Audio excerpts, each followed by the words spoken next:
You to this webinar on ethics in community engagement and partnership in HIV-related research. Before we get started, I just want to mention very quickly that we'll be hosting our third annual New England HIV Implementation Science Network Symposium on June 2nd, 2016 in Mystic, Connecticut. You can find more information about this meeting on our webpage at cira.yale.edu. The symposium meeting is a joint venture between CIRA, the Center for Interdisciplinary Research on AIDS at Yale, and the Lifespan Tufts Brown Center for AIDS Research. Audio for the web meeting will be delivered through your computer speakers or headset if you're using. Your mic will not be activated, and what we ask is that you please click the raise hand button at the top of your screen if you need help, and to use the chat window in the lower right-hand corner of the screen for any comments or questions. We will respond to questions at the end of the presentation, and this will be recorded and posted on our website, so you may be watching the recording. I would like to welcome our presenter, Stephen Latham, who is the director of the Yale Interdisciplinary Center for Bioethics and chair of Yale's Human Subjects Committee. He's also a member of the Community Research and Implementation Core and Development Core here at CIRA. So welcome, Stephen, and thank you very much. Well, thank you very much, and thank you all for having me. I'm looking at the number of participants. I wish we were engaged with a larger community right now, but I am heartened that this will be recorded and available to folks afterwards. I wanted to, while we're still on the page that kind of identifies me, I'm going to highlight a major part of my identity for purposes of giving this talk, which is that I do chair Yale's Human Subjects Committee, which is, that's Yale's language for its social behavioral IRB, where we do see a great deal of community engagement kinds of social science research, often with health upshots, but they aren't clinical interventions, so they come to us. And I'll report early on my overall bias in this whole area, which is that as different as community engaged research is from ordinary clinical interventions, or especially from ordinary social science interventions, where there's often just a really kind of short-term one-off contact with your research subjects via a survey or a single interview, it's very different, but it's not that different from the IRB's point of view. The kinds of protections that an IRB that will demand for the subjects in your community engaged research are really going to be largely the same as they are in non-community engaged research. And as you'll see in a slide a bit later, I think that community engagement in research or partnership with communities really just adds extra burden rather than changing or taking any kind of oversight away. So let me get started here. I'm going to start off with a little bit of background about the rhetoric or what people think we think about community engagement and community partnership and research. I think, oh, and I apologize because I do have a cough, and I will occasionally blow out your speakers by coughing into them from my end. All right, I think we can trace back the idea of community engagement to a late 1960s meeting of the American Academy of Arts and Sciences, held at Harvard Law School and hosted by a Harvard Law professor. This is before the hearings on Tuskegee. This is before the Belmont Report or any of our existing regulations on human subjects research. Paul Freund at the Harvard Law School hosted this meeting of people who later became great kind of luminaries in bioethics and in other fields. So Hans Jonas, the philosopher, was there, and Guido Calabresi, who later became Dean of Yale Law School and a federal judge, was there, and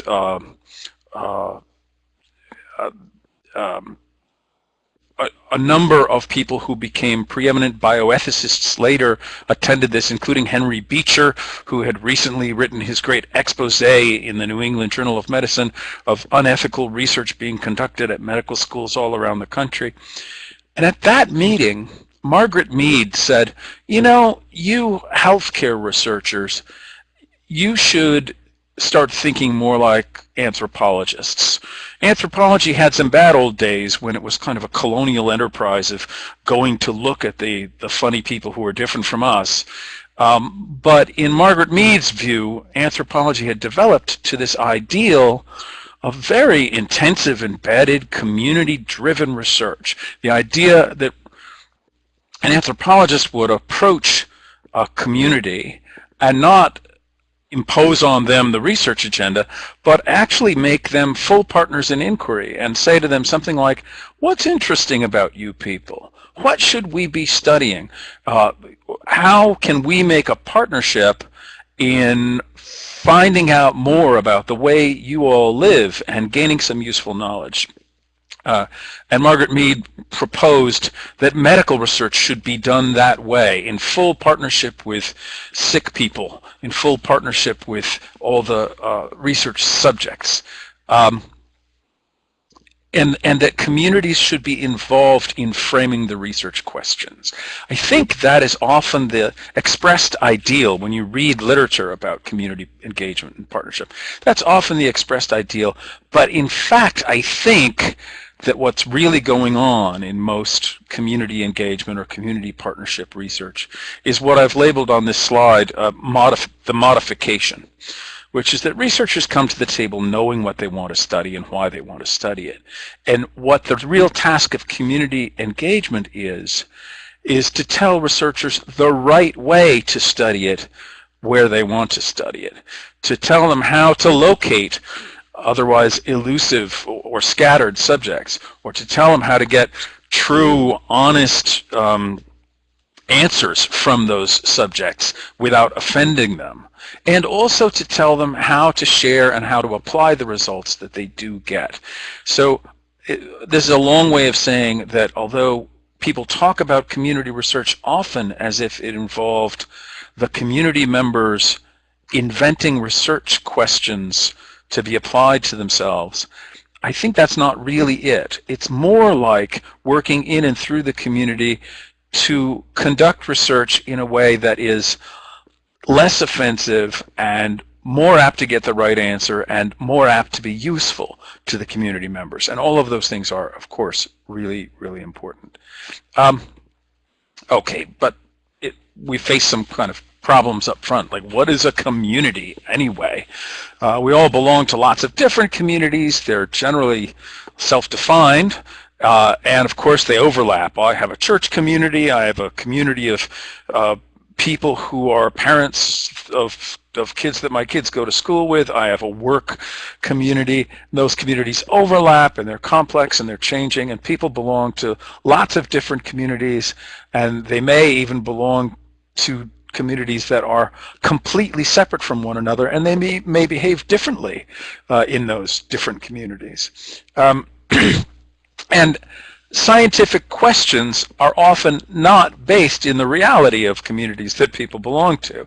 So for example, if I want to look at the risk behaviors of New Haven men who have sex with men who are aged 18 to 24, I'm not planning there to look at a community. I've got a kind of characteristics of a target population for my study, but the difference between what 18-year-olds do when they look for sexual partners in New Haven and what 24-year-olds do is all the difference in the world, and the communities that people identify with are going to be different. People often also want to study risk groups, but being at risk for a problem, like being at risk for HIV, really is not an identity for most people. It doesn't make you part of a community. So the scientific questions that we often want to answer don't have a tight nexus to sort of people's self-identified community memberships. And here I also want to point out a kind of a problem with doing community-based research, which occurred to me particularly strongly in a recent kind of peer review exercise that I was involved in at CIRA.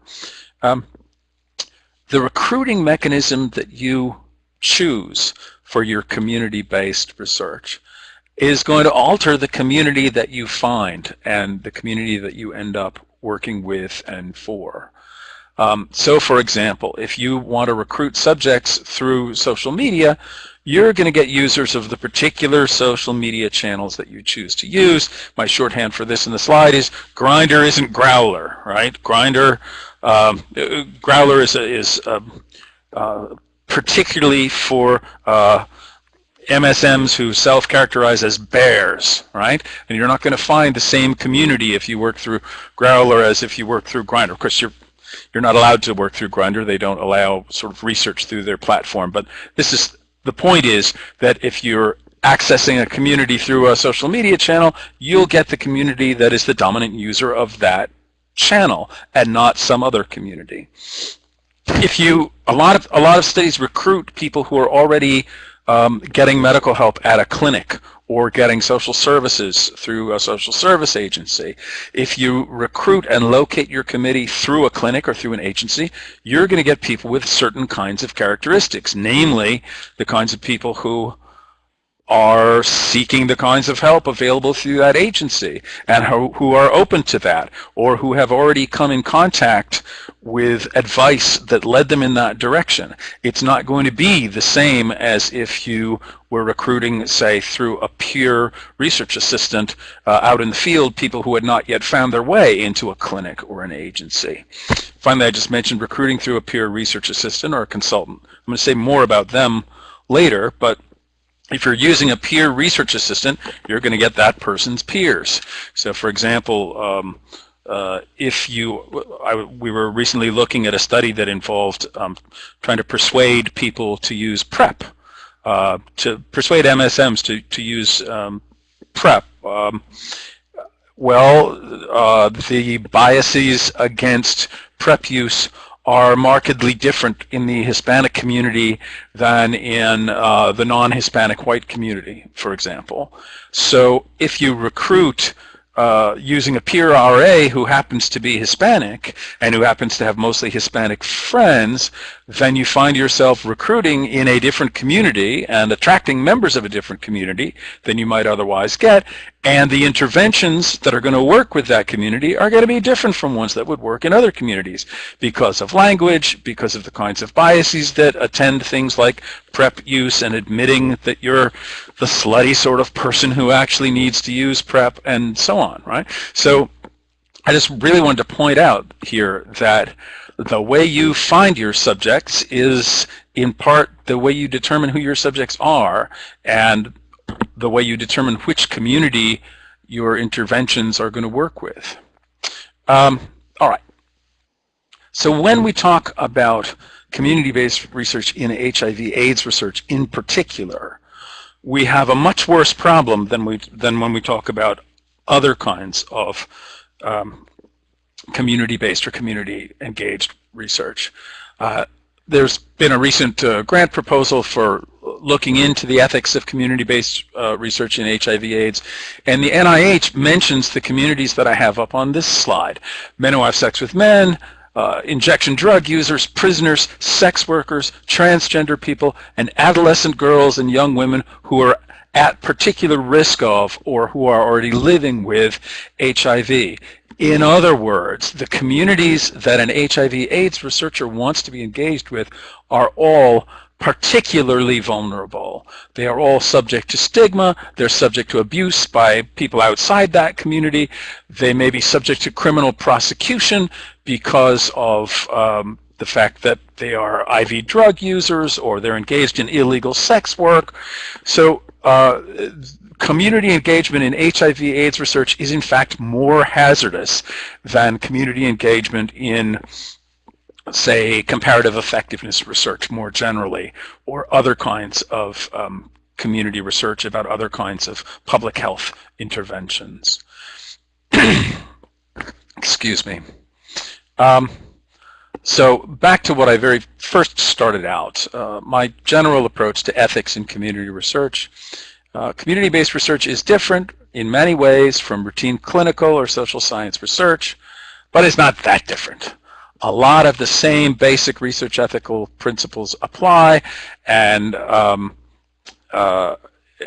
the difference between community-based research and other kinds of research adds some considerations, but doesn't really remove any protections or doesn't make your IRB look for something different. It makes your IRB look for something more. So that's sort of bad news for all you engaged community researchers. So since the basic groundwork is pretty much the same, I thought I'd put in the reminder here of the Belmont Report's basic ethical principles governing research on human subjects. The Belmont Report, which, as you may recall, was commissioned by the federal government in the wake of the scandal around the Tuskegee syphilis trial, which was an exploitative and racist trial that prevented African American men from accessing the cure to syphilis in order to watch the disease progress in their bodies. Well, the Belmont Report articulated three main principles by which all human subjects research should be governed. Principle of beneficence, which basically means research should be aiming at some social good, and that individual research projects ought to have a favorable risk-benefit profile. So that's beneficence. Respect for persons, meaning that human subjects should be well treated, should not be exploited, should not be coerced, and in particular should give voluntary informed consent to being human subjects. There are some exceptions to that. For example, some psychological deception studies where you can't really let the person know that they're a subject of research, or that would spoil the research, or emergency room research where people are in no shape to consent, and so on. But in general, with rare exceptions, the principle of respect for persons demands voluntary, well-informed consent. And finally, there's a principle of justice, which is the idea that subject selection should be equitable. We shouldn't exclude some people from being subjects for unscientific social reasons or biases. We shouldn't pick on particular groups of people. And the benefits of research should flow to the people who bear the burdens of research. Now, that's supposed to be burdens, not burdens on the slide. But benefits of research are supposed to flow to those who bear its burdens. So let's think about beneficence, the first of those three principles, in community-based research. First, sort of obviously, we want to have a favorable risk-benefit profile. And when we think about community-based research, we're usually thinking about risks as relating to privacy and confidentiality. There can be some clinical interventions where we're worried about actual medical risks and so on, but most of the risks that community-based HIV/AIDS research touches on are the risks that the research will trigger somebody's being exposed as an MSM or as an IV drug user or as a sex worker. And that risk of exposure of private information to the public can lead to stigmatization, ridicule, abuse from outsiders. It can lead to criminal prosecution. It can cause someone to get fired. It can put someone in danger of a beating. If you're doing this research in other countries, there can be grave physical danger and grave prosecutorial danger for behaviors that that don't subject you to those risks here in this country. So the main consideration is to make sure that the act of researching on people doesn't expose them and therefore expose them to all these kinds of risks. But in community-based research, you have to add the idea that there can be risks to communities. First of all, the act of researching a community might expose it to, well, I'm looking at my slide and realizing I'm speaking in the opposite order from what I put on my slide. So when we're talking about risks to communities, of privacy invasions and of exposure, and also risks of research to communities. We can think about risks that occur all inside the community and risks to the community from outside itself that are related to research. So what I called inside risks are things like the idea that researching a community might actually cause its dissolution or might cause dissension within that community. So for example, if a member of a small IV drug using community feels betrayed because another member of that community has opened up the community to the watchful eye of an outside researcher, that might cause friendships to dissolve or might undermine the authority of a de facto leader of a group, right? So the act of looking at a community can, if the community members don't all like what's happening, can result in dissolution or dissension, or can cause the community to lose trust in the research enterprise generally, or to lose trust within their own membership, and so on.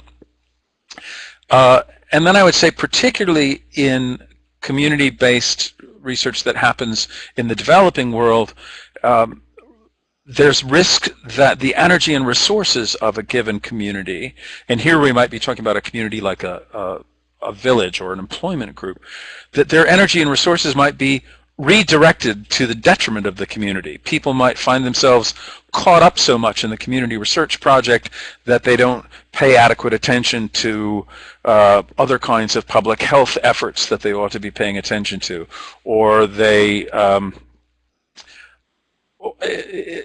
essentially that they redirect their energy and resources to the outside enterprise of research because it's interesting, because it's novel, and so on, at the expense of continuing the coherent community projects that were there before the researcher arrived. So those are risks that community research poses to the community from the inside out, the ways that you can affect the community by watching it.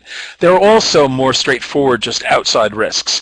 If you identify a community to be watched, you might cause them to be discovered by the authorities or by abusive or biased neighbors. You might cause an entire community to be suddenly subject to ostracism or to abuse or job action, any number of things.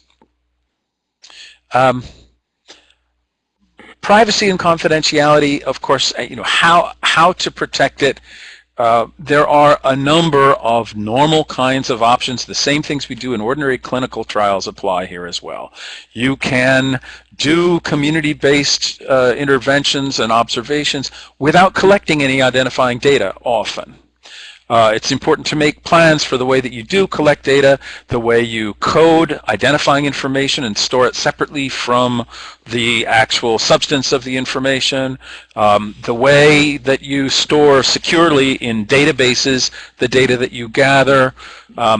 Most IRBs will demand that if you, once you've coded and or amalgamated your initial data, you should destroy your original notes because those are more easily traced back to your subjects and so on. So there's a lot of the just ordinary usual rules that govern ordinary clinical interventions apply in community-based research as well.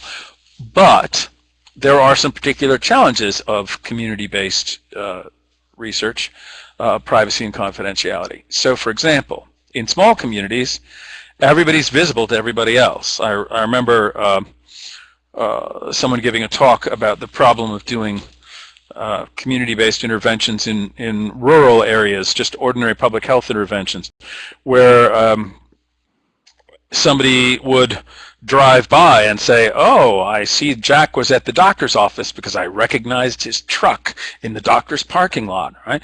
In small communities, the fact that someone goes to speak to a researcher can be revealing.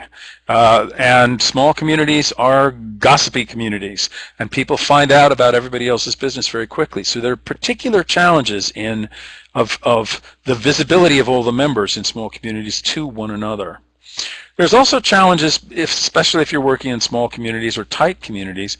There's challenges when at the phase in which you return your data or your analysis to the community members in order to translate it into some kind of action, or in order to share with the community members the results of your work. You have to be particularly careful to anonymize people's stories or to change details of people's lives or their identifying information, because it turns out that because everybody gossips about everybody else and everybody's into each other's business pretty deeply, anonymization can fail really easily. It's very easy for members of tight communities to recognize one another, even in stories that you hoped you had anonymized in your paper or in your summary of your research. And then, of course, there's a question of the privacy of the whole community, right? Not just privacy of members from one another, but some communities don't even want to be known as communities, like, for example, a community of IV drug users who meet to help inject one another. There may be a concern that's separate from the privacy of individual members that speaks to the privacy of the existence of the entire community. Now, there's some confidentiality, privacy that you just can't protect. And there are some methods of community research that are privacy limiting. So, for example, if you're doing snowball recruiting, in other words, if you're getting your subjects to recruit additional subjects, or if you're recruiting through networks, through social networks, or through the network of a peer research assistant, that's going to limit privacy because people are being recruited who know one another already, and they're going to know who's been brought into the group, and they're going to know who spoke to the researcher, so that when the paper comes out, they're going to know whose data that was. Focus groups, of course, if you do focus groups, everybody hears what everybody else says, and you cannot protect the privacy of focus group members from one another because they're all sitting around the same table answering questions, and you have to be aware of that. And then there are ways of actually collecting data, like through photos or videotape or audio tape, where re-identification is dead easy. If someone sees the photo, they know who it's of, or if they see a video or hear someone's voice, re-identification is very, very easy, and those methods of gathering data are therefore a little bit harder to protect privacy and confidentiality interests.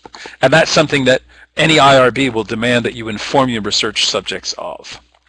Of course, if you're talking about research involving minors, if you're talking about research that involves people who are potentially victims of abuse, you might run into legal limits on your ability to maintain confidentiality, such as mandatory reporting requirements for child or elder abuse and so on.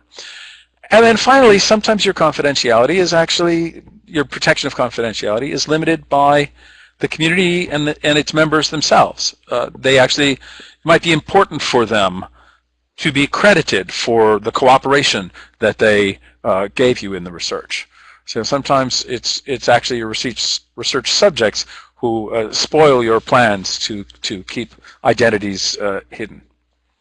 There are some tools you can use to help protect confidentiality of subjects in community research. One is, and probably a lot of you know about this, but certificates of confidentiality, which you can obtain from the federal government. These are protective documents that on the face of them say that you don't have to surrender your data or any information that you've gathered from your subjects to law enforcement officials. And they say you don't even have to surrender that data if you're subject to a subpoena. The idea here is if you're gathering lots of information about IV drug users, for example, the local police force cannot come up to you and say, okay, give us your list of the IV drug users in this town, IV drug users in this town. Instead, you show them the certificate of confidentiality and say, the federal government is protecting me as a researcher and I don't have to give you my list. And I will add, IRBs often require researchers to apply for these certificates of confidentiality, and the application takes some time, and researchers object to the delay involved. It's a couple of months before the certificate actually comes through. But in fact, the certificate, the protection of the certificate begins at the date of application for the certificate. So, so that data gathered the moment you've applied for the certificate is protected downstream under the certificate, even if the certificate had not yet been issued when you gathered the data. Final footnote, certificates of confidentiality have never been tested in court.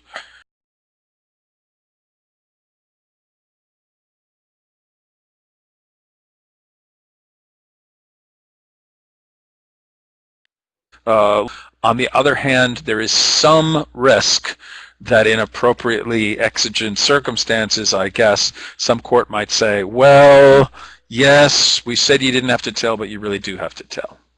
So that is a risk, but I think it's actually a fairly small risk. Another thing that researchers often don't think of when they're thinking about protecting privacy is the idea of waiving written consent as a way to protect people's privacy.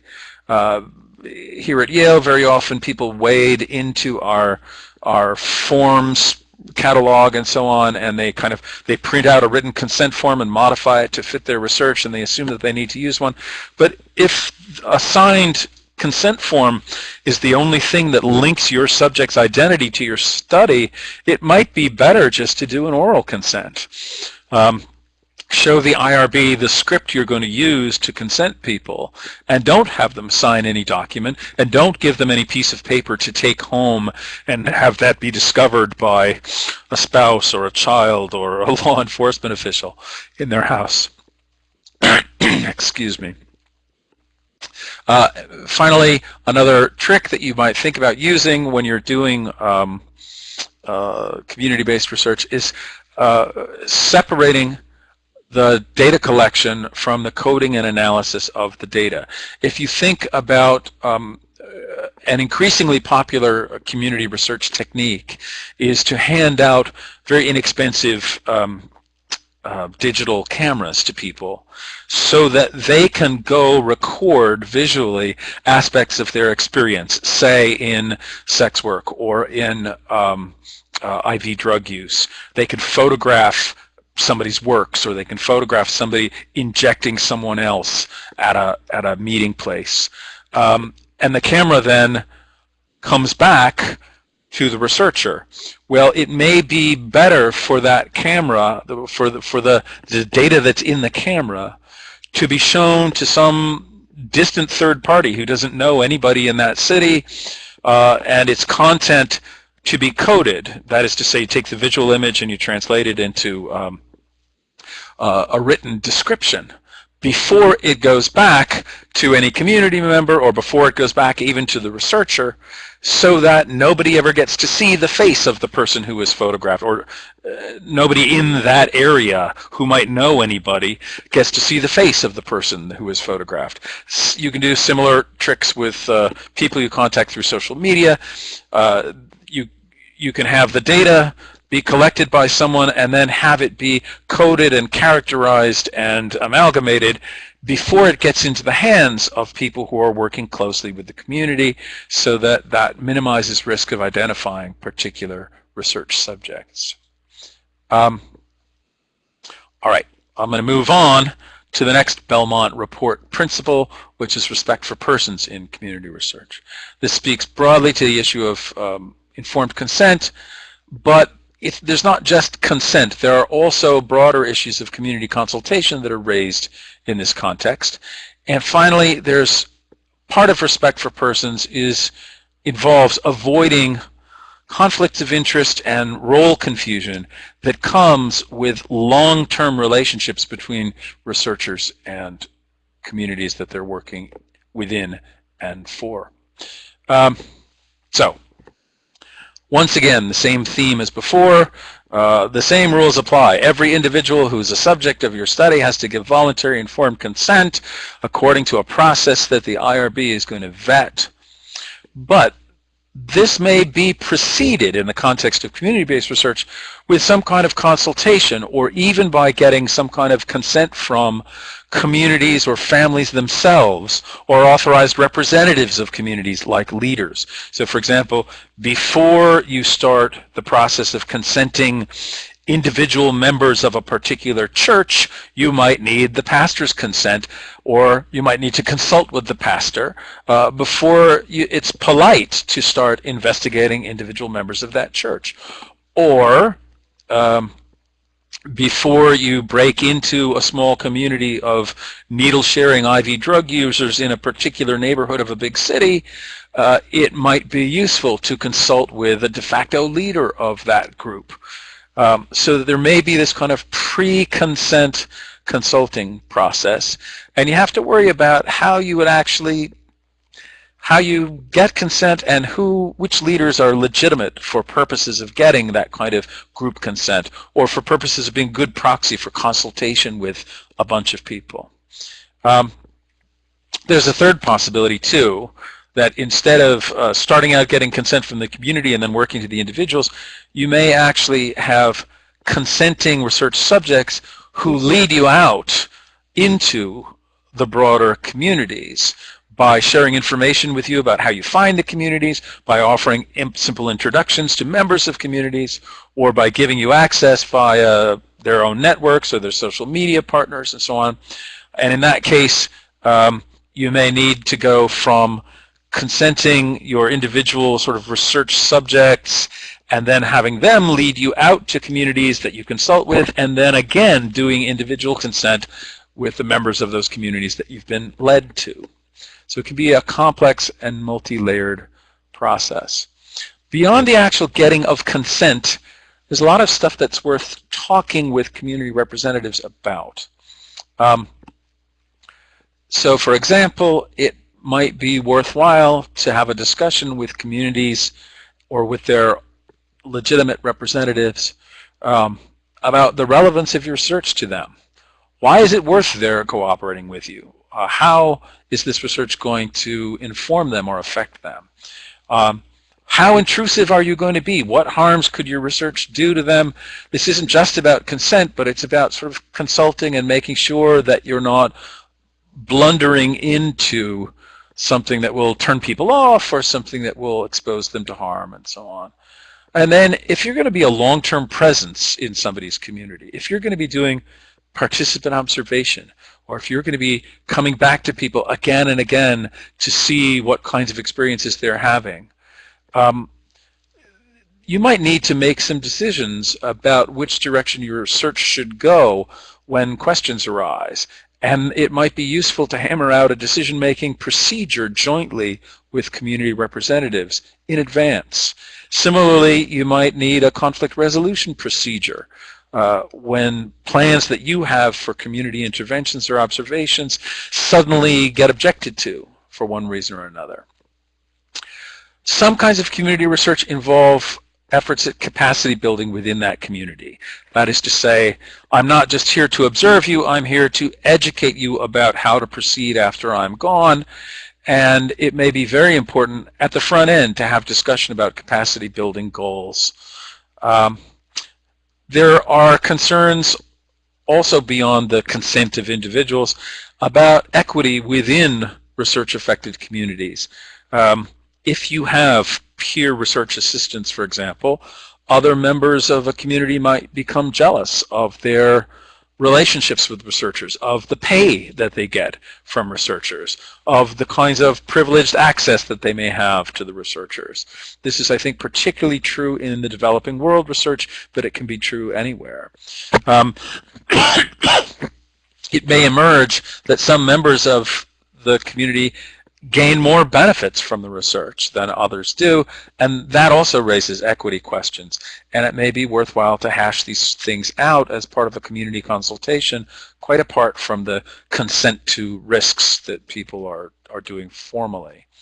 And then it's good to have plans for how you're going to disseminate your data into that community and how you're going to disseminate it beyond that community, whether the community will object to its further dissemination beyond its own boundaries, and also, importantly now, increasingly importantly, how are you going to translate the data you gather from the community into some action plan for them to transform themselves, to improve their health, whatever it might be. A quick note here about, I've mentioned several times the idea of using peer research assistants or community consultants. They go by a lot of names, but they are a researcher's guide into the community, and they provide introductions and let you know about cultural norms and history and so on. And they're very often people who are either current members of the community in question or, and this is actually more problematic, recent escapees of the community in question. So for example, someone who was until recently a sex worker may be your guide into the world of sex workers in a given city. Someone who was until recently a gang member may be your guide into a gang. A former IV drug user may be your peer research assistant in trying to find shooting galleries and so on. So this makes them in some sense dual agents and creates tensions for them. You can minimize those kinds of tensions by separating functions. For example, you can use these folks to recruit subjects for you, but then maybe have someone else, like the researcher, him or herself, actually do consenting of subjects or data gathering from subjects, so that it isn't their old friend or their old competitor who is actually gathering data from your research subjects. That person may do the introduction, but maybe then doesn't do the nitty-gritty invasion of privacy work of research. There is a special problem that IRBs aren't particularly charged with addressing, because peer research assistants are not your research subjects always. Often they're just part of the research team. But often their assisting you in the research puts them at risk for being drawn back into a community that they just escaped from. If your peer research assistant is helping you get back in touch with the youth gang world that they just aged out of, or with the IV drug use world that they recently escaped through some kind of rehab program, they may be at risk for being sucked back into old habits, triggers for old risky activities, and so on, or they may just be at risk for being identified with a community that they aren't actually part of anymore. A lot of these folks also are going to be living at the margins, and you have to think about how you're going to support them during the study and how you're going to support them after the study, whether you have anything to offer them in terms of services or programs or additional work when the study is complete. So this is just to put in a word for being very careful with your guides into communities, because they're often fragile and they're often at some risk. And IRBs, again, are not specifically charged with helping those people avoid risk, because they're not the research subjects. They are part of the research team. So a lot of IRBs kind of sweat about this, but they don't really have any regulatory authority to make demands of the researchers.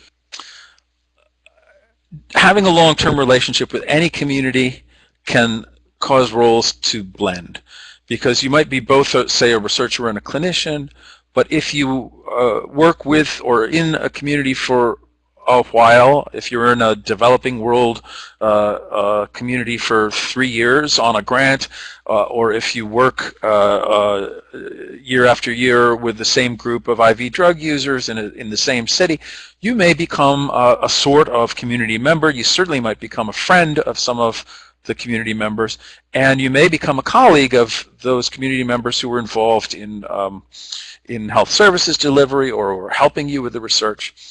And that can lead to all kinds of difficult expectations. Your research subjects may expect support beyond what you've planned to give or beyond what you can deliver. They may, particularly in the developing world, they may think that if they've cooperated with you, then they can expect money from you or expect you to use contacts to get them in touch with other with aid workers or other programs. And the closeness and mixing of roles can also cause protocol creep, so that as you're involved in a community for a long time, you may discover a new closely related problem to solve and throw yourself and your resources into that in a way that departs from your original scientific agenda in a troubling way. So there are lots of problems with these multiple roles. I don't have tons of suggestions for dealing with them, but here are a couple. Again, separation of functions. A community member might recruit but not do consent. You can separate the data collection from the analysis and the coding phase of that. You can give some people access to your raw data, but other people access only to aggregate or already coded data, and so on. This is just to prevent lines from blurring about who knows what, about whom, and who has what kind of relationship with whom. And finally, you should be clear up front about your limits, what kinds of help you can give people, what role you're really in. You can say, I'm not your clinician, I'm researching you. You can say, I'm employing you for the duration of this research, but I really can't do anything for you beyond that besides write you a letter of recommendation, or I will put you in touch with other people, or there is a program you could go into at the end of the research. The point is not exactly what you're going to say, but to be clear up front about the scope of the relationships you have with community members and with people who are assisting you in research. And also to hold frequent meetings with these folks so that as issues arise and questions arise, you can deal with them. Finally, the last principle, Belmont principle, is justice, which requires equitable research subject selection and requires that the benefits of research should flow to the community that you're researching. So, good subject selection means good scientific subject selection. If your subject selection is not scientifically valid, if you're not going to get enough power out of a study, or if you're choosing people who all have some obvious trait in common and you're not acknowledging that, then there's no point exposing anyone to risk, privacy risk or reputational risk or employment risk or legal risk. No point exposing any of them for that if you're not going to get a good scientific outcome. So your first duty is to select subjects in a way that'll yield you a good scientific outcome. And then you have to watch out, because often subjects who are easiest to guess may share common traits. I mentioned before, if you get your subjects out of a clinic, you're getting subjects who already know enough to go to a clinic. They may share certain kinds of vulnerabilities and so on. If you recruit subjects via aid agencies or through other kinds of programs, that can put subtle pressure on them. They may feel as if they have to cooperate with you or else they'll lose the aid, or they'll lose the respect and favor of the people who have been helping them thus far, and so on. So you have to be very clear about the recruiting process in a way that makes sure that your subjects are not coerced by the background conditions. And finally, benefits of research should flow to the community. You ought to think about how at the end of the day you're going to share your research results with the community members in a way that respects all of their privacy, but in a way that also will help them do something with those results. If building community capacity is part of the plan, you should be explicit about how that's going to happen, and then also you should be explicit about whether you can provide continued support or access to programs or other things to the participants in your study. This is my last slide. This is just a couple of URLs. The first two are actually collections of really interesting papers and fact sheets dealing with community-based research in the HIV context in particular. And then the third is a very thoughtful article. It's now rather old, 2005, but the ethics considerations haven't changed. What are the ethical goals of community consultation in research? So those are just a few possible resources.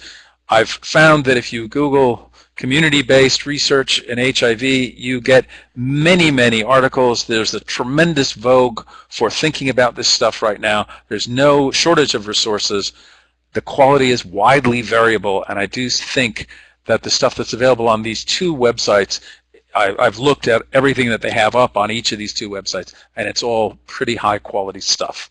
So, phew, that is the end of my presentation in chief, and we still have 10 minutes if people have questions.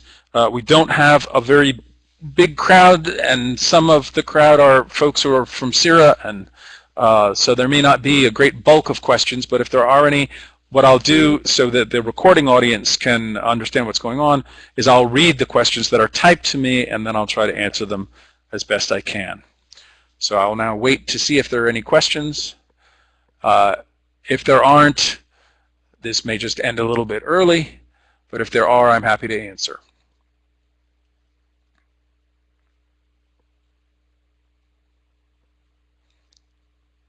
Well, I think we might be on the ending early side of things. Oh, no. Okay, there's a question. Here's the question. You raised the issue of protocol creep, where researchers may become involved in the community and identify other issues of concern for research and veer from or expand their research agenda in that community. Community CBR is a community-involved research, which is community-driven in particular, has this inherent potential and perhaps conflict. Would I speak to that? Yes. So the Margaret Mead version of community research involves consultation with the community not just as to how research should be conducted well and fairly and consistently with local norms and in ways that are useful, but also what the research agenda should be, right?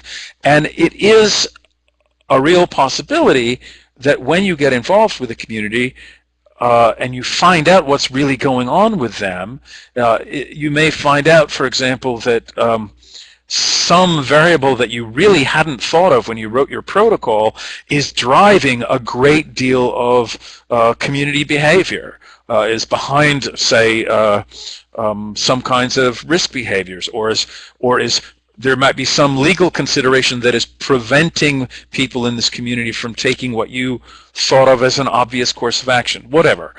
Immersion in a community may well lead you to change your agenda.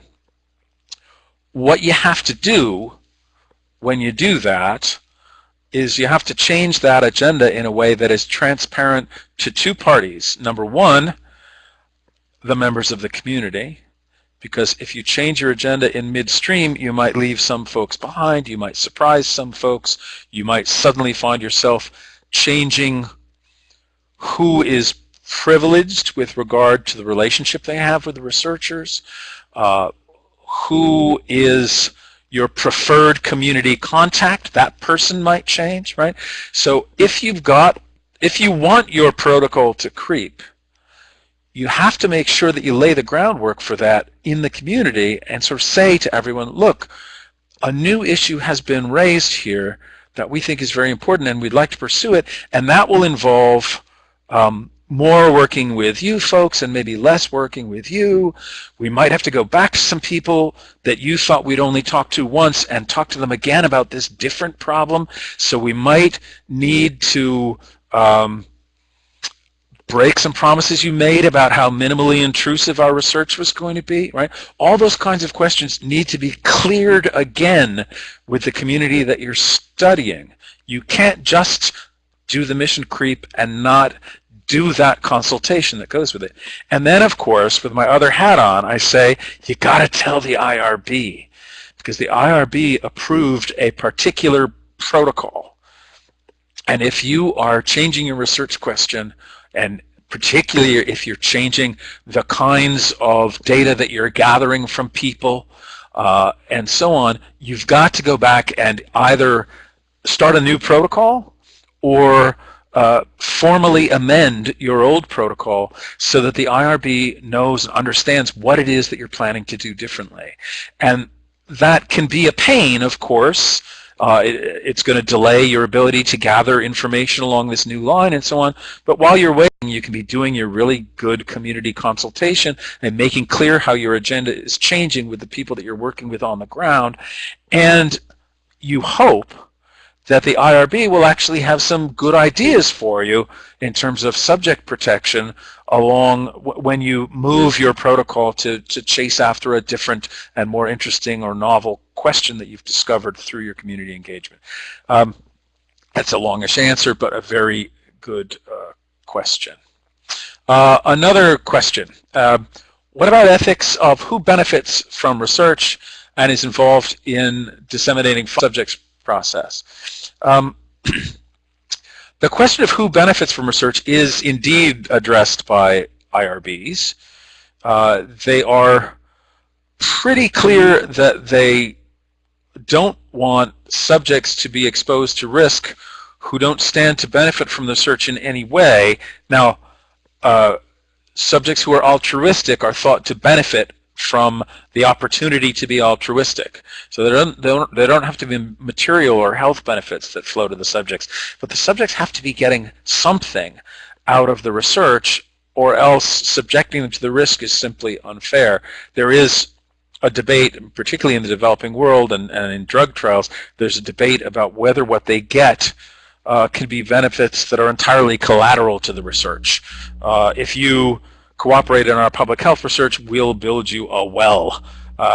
Some people think that that is a fair kind of benefit to trade for research participation, and other people insist more narrowly that the benefits that flow to subjects should be benefits of the research. In terms of disseminating findings and publication rights, the IRBs are less concerned with that, except insofar as dissemination of findings or publication of findings might hurt subjects by exposing them in some way. IRBs are going to insist that you be very careful that when you disseminate findings, you do that in such a way that doesn't violate privacy rights and so on. There are some communities, and here in the United States, I'm thinking in particular of Native American communities, and I know that this is true of First Nations in Canada, where community research under their own law implicates rights that they have to control data and publication of data gathered from them. So in the particular context of doing research on Native Americans or on First Nations in Canada or Aboriginals in Australia, there are laws that govern community control over dissemination of findings and publication. But with most communities, in most of the communities, for example, mentioned by NIH in terms of HIV/AIDS research, no one has any legal rights to control dissemination of findings. They're protected by the consent process and by the information that you give them in consent. It is quite possible, though, that one of the benefits of research to a community might be the credit that they get in a publication that involves a new way of tackling a kind of problem, right? A paper that comes out that says, look, we've discovered a way to control this risk behavior for HIV, and we only did it because of the wonderful cooperation of the people of XYZ. That might be something that really counts as a meaningful reward for members of the community that you're doing research in. So to say the whole thing more briefly, IRBs and human subjects care about benefits to the people who are being used as subjects and care about dissemination and publication mostly in terms of whether that's going to hurt anyone by exposing them. They might demand anonymization. They might demand that subjects give clearance before their stories are told, and they're free to do that. But there aren't many fixed rules about the scope of dissemination of findings. And often in community-based research, that's something that you need to work out with the members of the community. You may, for example, disseminate much more explicit findings within a community than they would be willing to have disseminated out to the public in a publication. And that is a kind of position that you are free to negotiate in order to secure the cooperation of a community.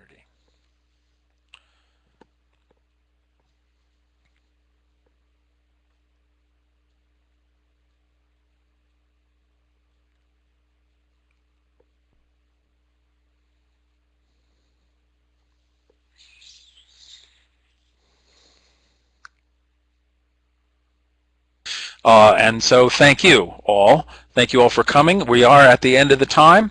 It's kind of strange to sit at my desk and monologue out into blank airspace, but I hope you all learned something about it, and I hope that the recorded version of this will reach some more folks as well. And thank you for having me. I look forward to doing more of these in the future. Now it's 3 o'clock, time to sign off.